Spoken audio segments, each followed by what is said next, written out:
Digital युगातील अग्रेसर नाव विश्व न्यूज मराठी।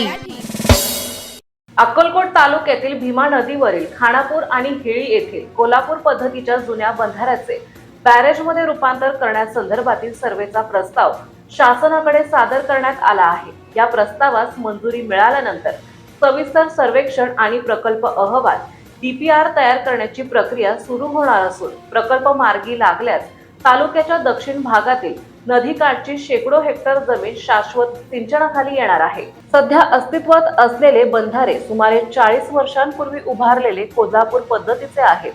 वारंवार होणाऱ्या लिकेजमुळे साठवलेले पाणी दीर्घकाळ टिकत नाही आणि पावसाळ्यानंतर मोठ्या प्रमाणावर पाणी खाली वाहून जाते। या पार्श्वभूमीवर या बंधाऱ्याचे आधुनिक बॅरेजमध्ये रूपांतर करण्याची संकल्पना पुढे आली आहे। याची माहिती देताना आमदार सचिन कल्याणशेट्टी म्हणाले, प्रस्तावास मंजुरी दिल्यानंतर या भागातील जलसाठा व्यवस्थापनात मोठा बदल होईल।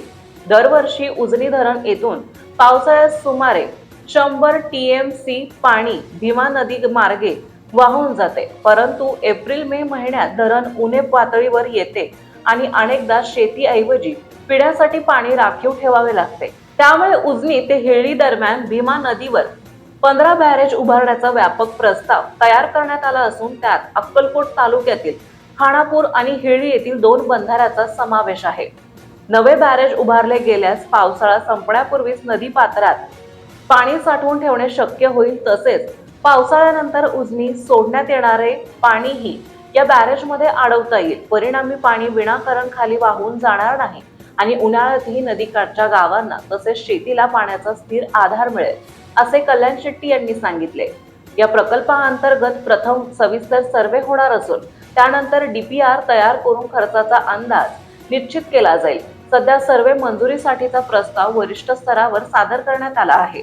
राज्य मंत्रिमंडळाची मंजुरी आणि निधी उपलब्ध झाल्यानंतर प्रत्यक्ष कामाला सुरुवात होईल, अशी माहिती भीमा कालवा मंडळाचे अधीक्षक अभियंता धीरज साळे यांनी दिली आहे। यासोबतच सीना नदीवर शिरापूरच्या खाली 5 ठिकाणी बॅरेज उभारण्याचाही प्रस्ताव आहे। याला मंजुरी मिळताच अक्कलकोटसह संपूर्ण सोलापूर जिल्ह्याच्या शेतीला दीर्घकालीन पाणी पुरवठ्याची हमी मिळण्याची अपेक्षा व्यक्त होत आहे।